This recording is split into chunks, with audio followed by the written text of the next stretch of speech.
Assalamualaikum warahmatullahi wabarakatuh. Selamat siang, salam sejahtera untuk kita semua. Om Swastiastu, Namo Buddhaya. Saya Dr. Hagum Widayani MSc dari Farmakologi FKIK Unram. Ya, jadi pada siang hari ini kita akan membahas tentang antibiotik ya. Nah, mungkin kalian sudah mengetahui apa itu antibiotik, gitu ya. Mungkin kita brainstorming dulu ya. Nah, sebelum brainstorming saya menjelaskan sedikit. Jadi strategi dari pembelajaran ini adalah dengan metode atau mengungkapkan pendapat secara terbuka ataupun kemampuan diskusi. Jadi adik-adik yang bertanya di sini itu nilainya akan berbeda dibandingkan yang pasif yang nggak bertanya gitu ya. Ya oke. Terus kemudian ada afektif. Jadi tepat waktu, tanggung jawab.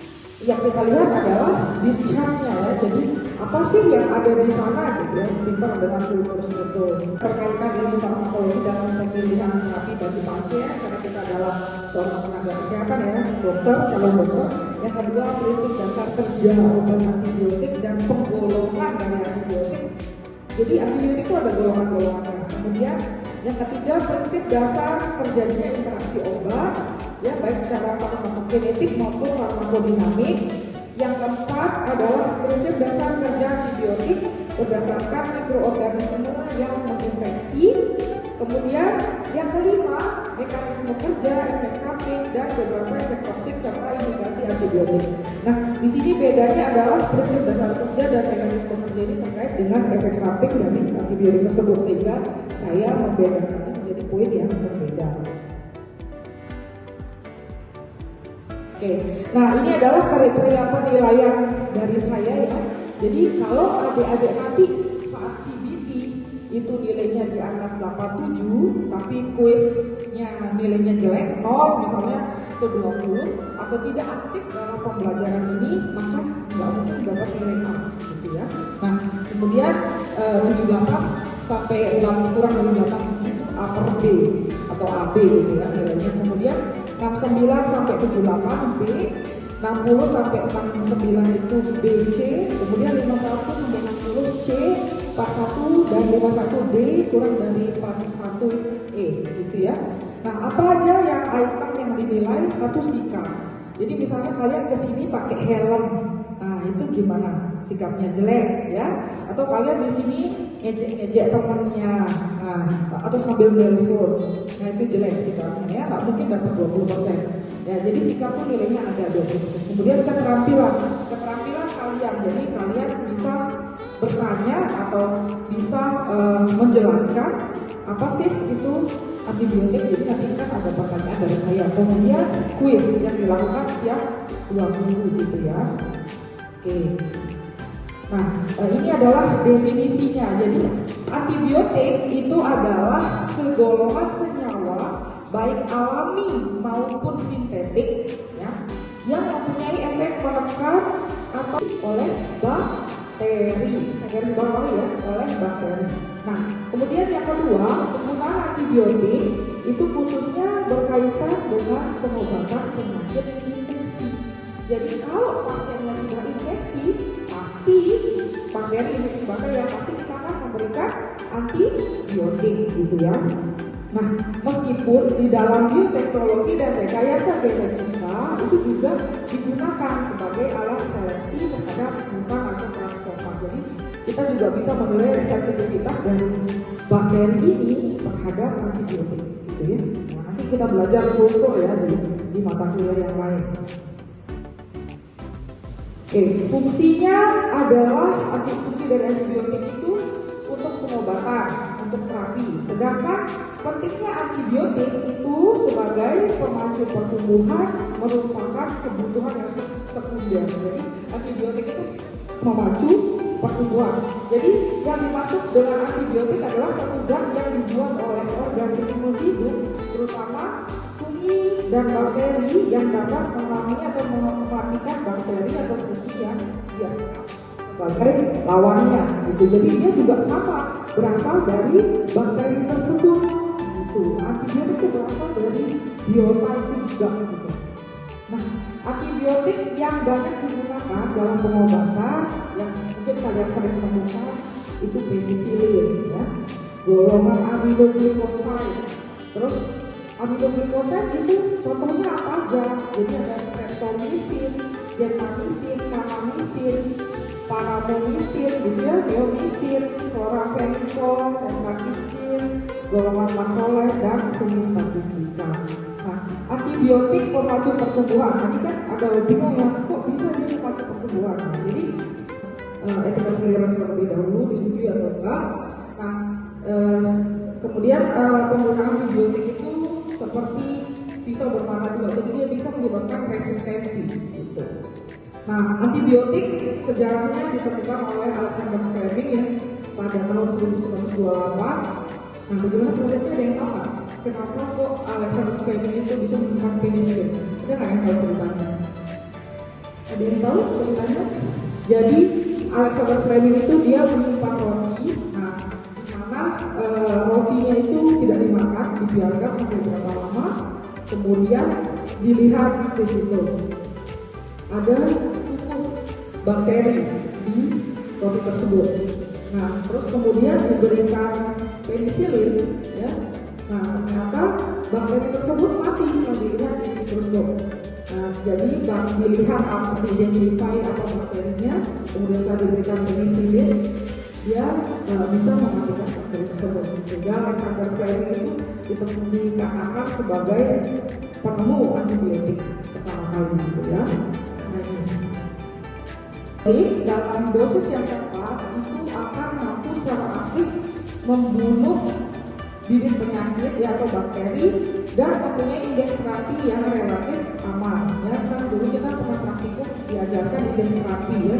Nah, indeks terapi sendiri itu diperoleh dari perbandingan dosis yang mengakibatkan kematian atau lethal dose ya, lethal dose dibandingkan dengan yang efektif untuk membasmi penyakit atau efektif dose ya. Ingat, nah, dimana kita mengetahui indeks terapi itu adalah lethal dose dibagi dengan efektif dari dosis tersebut. Contohnya yang menyebabkan lethal dari misalnya di sini amoxicillin misalnya letalnya itu 4.000. Contoh ini 4.000. Sedangkan dia memiliki efek di dosis 500. Berarti 4.000 dibagi 500 berapa? Indeks terapinya 4.000 bagi 500. Silakan yang di belakangnya. Ya, berapa Mas? Ya, berdiri sama Nik. Ya. Ya, betul. Jadi 4.000 dibagi 500 lah. Begitu juga. Jadi kalian harus cepat ya, nanti kalau ketemu pasien atau koas ditanya berapa indeks terapi dari obat ini. Nah, kamu harus cari tahu, memang cari tahunya di Google ya, berapa lethal dose dan berapa efektif dose-nya gitu. Nah, sama juga untuk penilaian misalnya pasien terinfeksi pneumonia, kamu untuk koreksi PSA score-nya atau risk class dan mortalitasnya, nah itu harus cepat ada rumusnya ya. Nah, ini diingat ada satu rumus yang saya berikan. Terus kemudian jadi nilai indeks terapi yang semakin tinggi, maka itu menunjukkan antibiotik yang semakin aman. Waktu itu penelitiannya pada ayam. Nah, kalau pada manusia sama juga seperti itu, gitu ya. Karena saat diagnosa penyakit yang sudah pasti, gitu. Nah, kalau masih belum pasti ini infeksinya apa ya, gitu. Nah, itu bisa diberikan yang spektrum terluas. Nah, kalau berdasarkan broad spektrumnya, ya ada yang bisa untuk bakteri gram positif dan gram negatif. Contohnya itu adalah tetracycline dan chloramphenicol. Nah, kalau berdasarkan sifatnya, masih ingat ada yang namanya bakteri bakteri statik, sama satu lagi bakteri apa? Selain bakteri statik, bakteri sida. Jadi kalau bakteri statik, contoh infeksinya itu 10, dia tidak akan bisa berkembang bakterinya jadi 20, 30 nggak bisa, karena kita sedang memberikan antibiotik yang sifatnya bakteriostatik. Nah, kalau bakteri sida dari yang jumlahnya 10, dia bisa jadi 0 karena dibunuh. Nah, itu ingat perbedaannya ya. Terus kalau berdasarkan struktur kimianya itu ada 8 golongan. Nah ini wajib sekali kalian hafal dan tahu. Yang pertama penisilin, kemudian aminoglikosida, fluoroquinolone, peptida, makrolin, tetrasiklin, sulfonamin, dan diamopirimidin gitu ya. Nah nanti kalian ingat apa aja contoh obatnya dan juga dosisnya. Nanti saya berikan ya. Nah, penisilin itu merupakan antibiotik yang bersifat bakterisida atau membunuh. Nah, ini mana yang bakteriostatik dan mana yang bakterisida. Nah, kalau aminoglycoside itu mengandung amino dan glikosida yang langsung bekerja pada ribosom dari bakteri. Dia cara kerjanya adalah menghambat sel dan menghambat dia menghancurkan membran sel dan menghambat sintesa protein. Jadi bakterinya udah nggak bisa tumbuh atau mati langsung gitu. Kalau bakteriostatik dia mempertahankan pertumbuhan bakteri itu. Nanti kita lihat ya di praktikum itu di kultur kalau yang bersifat bakteriostatik maka jumlahnya tetap sama, tapi kalau yang bakterisida itu pasti jumlahnya jadi lebih sedikit gitu ya. Di sini ada macam-macam contoh penyakitnya juga. Di sini juga ada menjelaskan tentang fluoroquinolone. Nah, di mana dia ditemukan oleh Lesher di tahun 1962. Yang bertanya ya, silakan siapa yang mau bertanya? Ya, silakan. Mungkin berdiri dan menyampaikan NIM-nya ya dan serta pertanyaannya.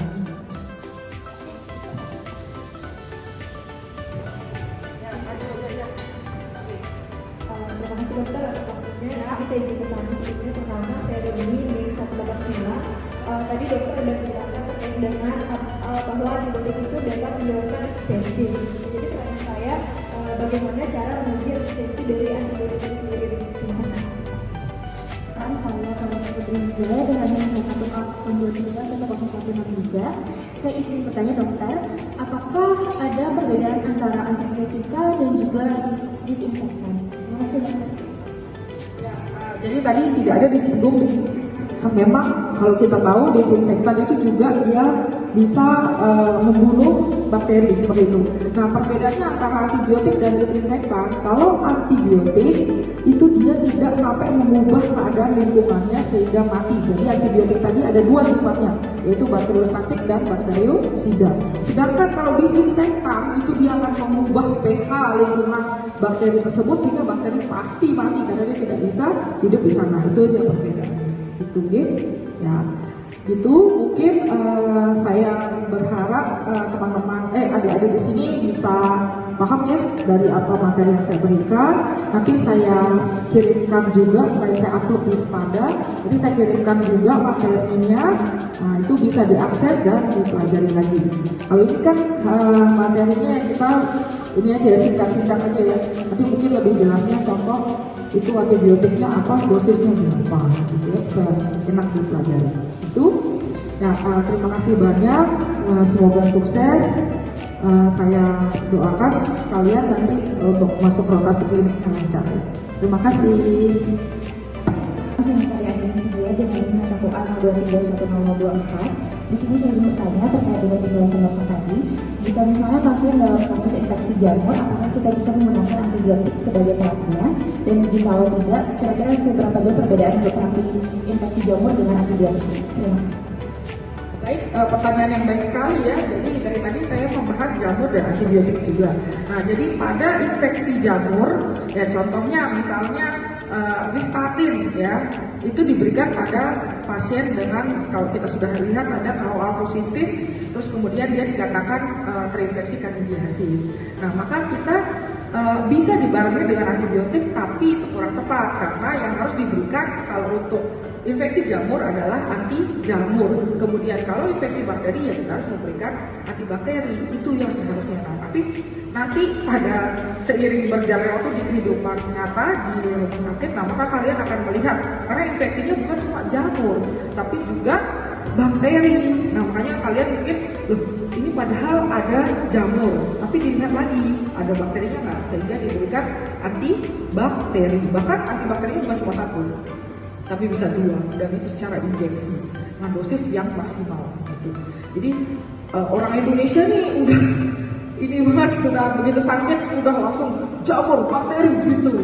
Jadi langsung dia tuh pokoknya orang Indonesia datang dengan pneumonia sudah, misalnya contoh datang dengan pneumonia dengan PSI score yang risk class 4 sampai 5, jadi mortalitinya tinggi gitu, sehingga antibiotik yang diberikan gak cuma 1, tapi itu pun juga berdasarkan dari kulturnya. Nah kita jadi berpacu pada sepsis, jadi kita mencegah supaya tidak sepsis itu, makanya diberikan antibiotik juga gitu. Itu nih. Ada lagi yang mau bertanya? Izin perkenalkan diri, saya Alia dengan NH1A 023 Saya bertanya, dokter, apakah untuk antibiotik ini dijual secara terpisah nih? Karena beberapa cerita yang lalu pernah saya dengar bahwa amoxicillin ini bisa dibeli dengan dokter. Ya, baik. Jadi antibiotik, terima kasih pertanyaannya. Jadi antibiotik itu tidak bisa dibeli secara bebas. Antibiotik harus diresepkan untuk membelinya. Nah, mengapa seperti itu? Agar tidak terjadi resistensi antibiotik tadi.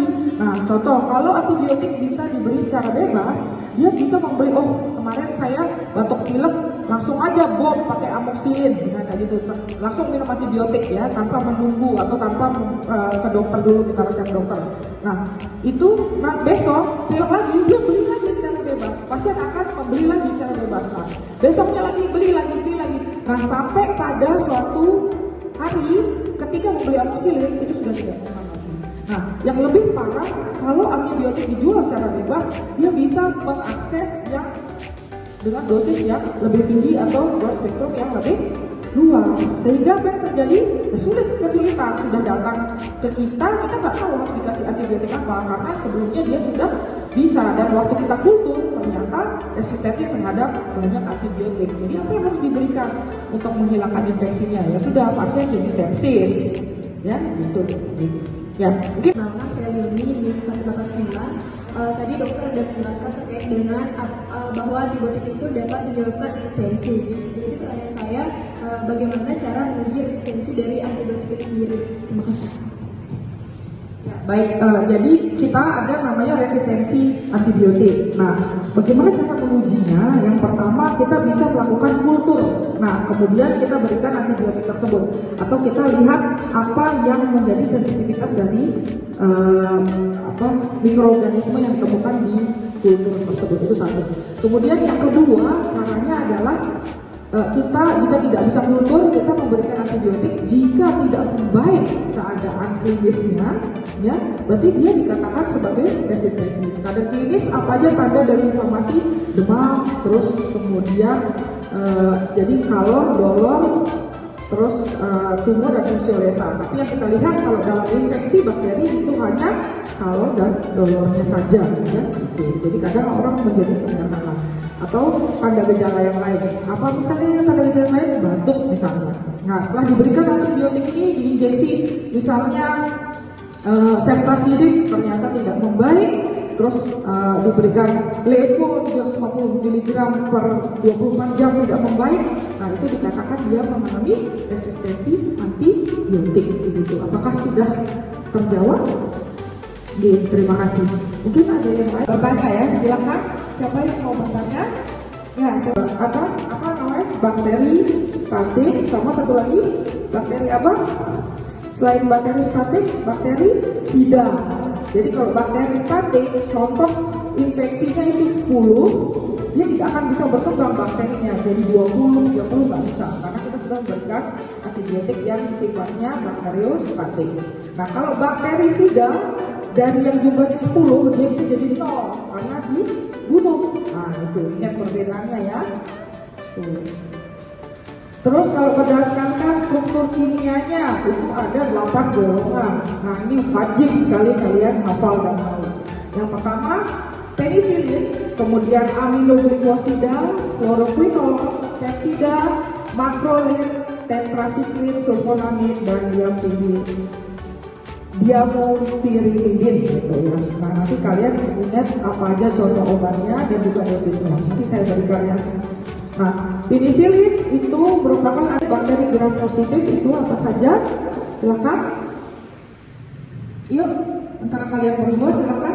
Apa antibiotik gram positif? Kalau ingat? Disebut silakan. Bakteri gram positif. Apa aja? Ya, betul. Jadi harus ya Streptococcus ya. Oke, terus kemudian streptomycin itu efek kerjanya misalnya letalnya itu 4.000, contoh ini 4.000, sedangkan dia memiliki efek di dosis 500. Berarti 4.000 dibagi 500 berapa? Indeks terapinya 4.000 dibagi 500. Silakan yang di belakangnya kalian. Ya, berapa Mas? Ya, berdiri apa? Nih. Ya. Ya, betul. Jadi 4.000 dibagi 500. Nah, begitu juga. Jadi kalian harus cepat ya, nanti kalau ketemu pasien atau koas ditanya berapa indeks terapi dari obat ini. Nah, kamu tahu, harus cari tahu, memang cari tahunya di Google ya, berapa lethal dose dan berapa effective dose-nya gitu. Nah, sama juga untuk penilaian misalnya pasien terinfeksi pneumonia, kamu untuk koreksi PSI score-nya atau risk class dan mortalitasnya, nah itu harus cepat gitu. Ada rumusnya ya. Nah, ini ingat juga satu rumus yang saya berikan. Terus kemudian ada mutan atau transforman. Jadi kita juga bisa menilai sensitivitas dari bakteri ini terhadap antibiotik gitu ya. Nah, nanti kita belajar kultur ya di mata kuliah yang lain. Oke, fungsinya adalah fungsi dari antibiotik itu untuk pengobatan, untuk terapi. Sedangkan pentingnya antibiotik itu sebagai pemacu pertumbuhan merupakan kebutuhan yang sekunder. Jadi antibiotik itu memacu pertumbuhan. Jadi yang dimaksud dengan antibiotik adalah suatu zat yang dibuat oleh organisme hidup, terutama kesehatan ya, dokter, calon dokter. Yang kedua, prinsip dasar kerja obat antibiotik dan penggolongan dari antibiotik. Jadi antibiotik itu ada golongan-golongannya. Kemudian yang ketiga, prinsip dasar terjadinya interaksi obat, ya baik secara farmakokinetik maupun farmakodinamik. Yang keempat adalah prinsip dasar kerja antibiotik berdasarkan mikroorganisme yang menginfeksi. Kemudian yang kelima, mekanisme kerja, efek samping, dan beberapa efek toksik serta indikasi antibiotik. Nah, di sini bedanya adalah prinsip dasar kerja dan mekanisme kerja ini terkait dengan efek samping dari antibiotik tersebut, sehingga saya membedakannya menjadi poin yang berbeda. Oke, nah ini adalah kriteria penilaian dari saya ya. Jadi kalau adik-adik nanti saat CBT itu nilainya di atas 87, tapi kuisnya nilainya jelek 0 misalnya atau 20 atau tidak aktif dalam pembelajaran ini, maka nggak mungkin dapat nilai A gitu ya. Nah, kemudian 7 Alexander Fleming itu dia menyimpan roti, nah di mana rotinya itu tidak dimakan, dibiarkan sampai berapa lama, kemudian dilihat di situ ada tumbuh bakteri di roti tersebut. Nah, terus kemudian diberikan penisilin, ya. Nah, ternyata bakteri tersebut mati setelah dilihat di mikroskop. Nah, jadi dilihat, identify apa bakterinya, kemudian setelah diberikan penisilin, dia bisa mematikan bakteri tersebut. Sehingga Alexander Fleming itu dikatakan sebagai penemu antibiotik pertama kali, gitu ya. Nah, ini. Nah, sehingga kita harus mempelajari dulu, jadi antibiotik mana yang tepat untuk kita berikan pada pasien-pasien dengan infeksi apa, misalnya infeksi Pseudomonas, terus infeksi Streptococcus. Nah, itu yang mana gitu ya. Nah, dari mana kita tahu? Pertama dari tanda dan gejala yang dimiliki oleh pasien. Terus yang kedua, ada yang bisa tahu? Coba saya tanya, Haris, silakan, dari mana kita mengetahui antibiotik apa yang bisa kita berikan selain kita mengetahui dari tanda dan gejalanya? Silakan. Ya, berdiri ya, silakan sebutkan nama dan NIM-nya.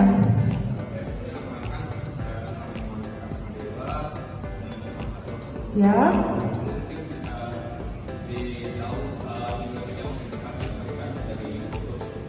Ya betul, sekalian dari kultur. Jadi kultur bukan cuma kultur sekutu, tapi bisa juga kultur dengan apa? Discharge bisa ya.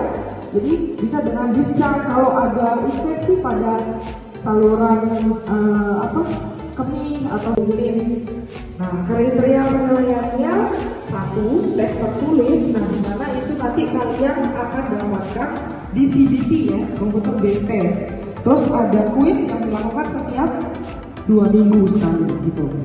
Nah, selain itu ada keterangan. Nah, bagaimana cara mengujinya? Yang pertama kita bisa melakukan kultur. Nah, kemudian kita berikan antibiotik tersebut, atau kita lihat apa yang menjadi sensitivitas dari mikroorganisme yang ditemukan di kultur tersebut. Itu satu. Kemudian yang kedua caranya adalah kita jika tidak bisa kultur, kita memberikan antibiotik jika tidak baik keadaan klinisnya. Ya, berarti dia dikatakan sebagai resistensi. Ada klinis apa aja tanda dari inflamasi, demam, terus kemudian jadi kalor, dolor, terus tumor dan fisiolesa. Tapi yang kita lihat kalau dalam infeksi bakteri itu hanya kalor dan dolornya saja, ya, gitu. Jadi kadang orang menjadi kemana-mana. Atau tanda gejala yang lain. Apa misalnya tanda gejala lain? Batuk misalnya. Nah, setelah diberikan antibiotik ini diinjeksi, misalnya Ceftazidime ternyata tidak membaik, terus diberikan Levo 340 mg per 24 jam tidak membaik. Nah, itu dikatakan dia mengalami resistensi antibiotik. Gitu. Apakah sudah terjawab? Terima kasih. Mungkin ada yang lain? Ya, silakan. Kita berdiri maju ke sini ya.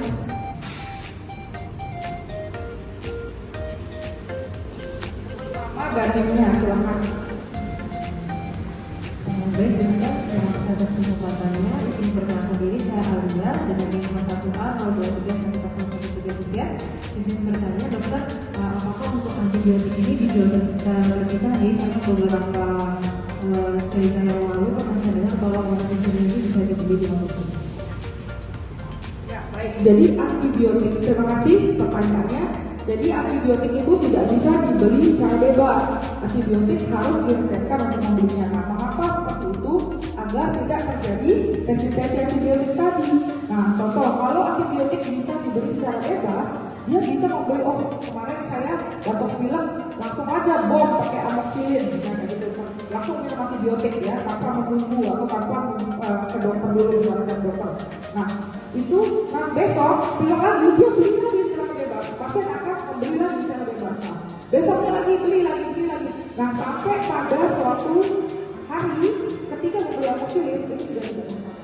Nah, yang lebih parah kalau antibiotik dijual secara bebas, dia bisa mengakses yang dengan dosis yang lebih tinggi atau dose spektrum yang lebih luas, sehingga akan terjadi kesulitan sudah datang ke kita nggak tahu harus dikasih antibiotik apa, karena sebelumnya dia sudah bisa, dan waktu kita kultur ternyata resistensi terhadap banyak antibiotik. Jadi apa yang harus diberikan untuk menghilangkan infeksinya? Ya sudah, pasien jadi sepsis, ya itu. Ya, mungkin ada yang mau bertanya lagi, silakan.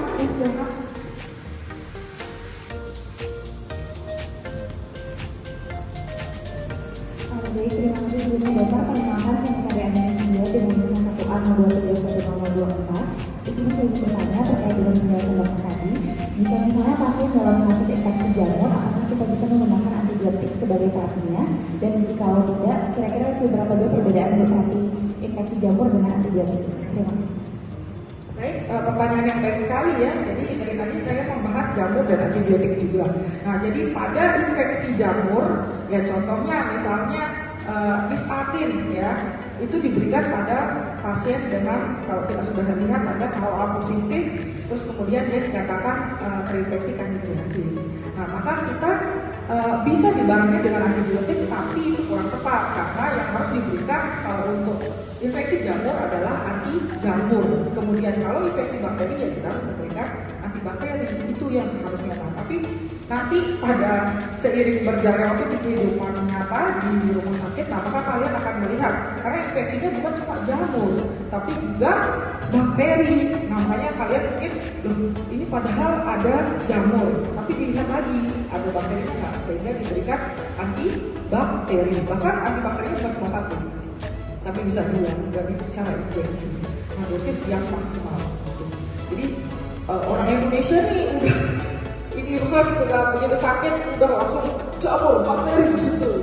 Jadi langsung dia tuh pokoknya orang Indonesia datang dengan pneumonia sudah, misalnya contoh datang dengan pneumonia dengan PSI score yang base kelas 4 sampai 5, jadi mortality-nya tinggi gitu, sehingga antibiotik yang diberikan nggak cuma satu, tapi itu pun juga berdasarkan dari kulturnya. Nah, kita jadi terpacu pada sepsis, jadi kita mencegah supaya tidak sepsis itu, makanya diberikan antibiotik juga.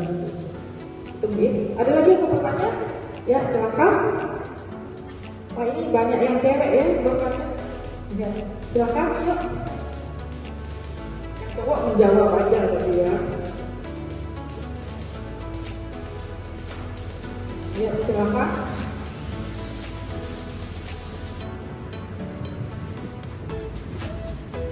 Sebelumnya, terima kasih atas kesempatannya dokter. Perkenalkan, saya Putri Wijaya dengan NIM 1 kampus 2011-10163. Saya ingin bertanya dokter, apakah ada perbedaan antara antibiotika dan juga disinfektan? Terima kasih dokter. Ya, jadi tadi tidak ada disebut. Memang kalau kita tahu disinfektan itu juga dia bisa membunuh bakteri seperti itu. Nah, perbedaannya antara antibiotik dan disinfektan, kalau antibiotik itu dia tidak sampai mengubah keadaan lingkungannya sehingga mati. Jadi antibiotik tadi ada dua sifatnya, yaitu bakteriostatik dan bakteriosida.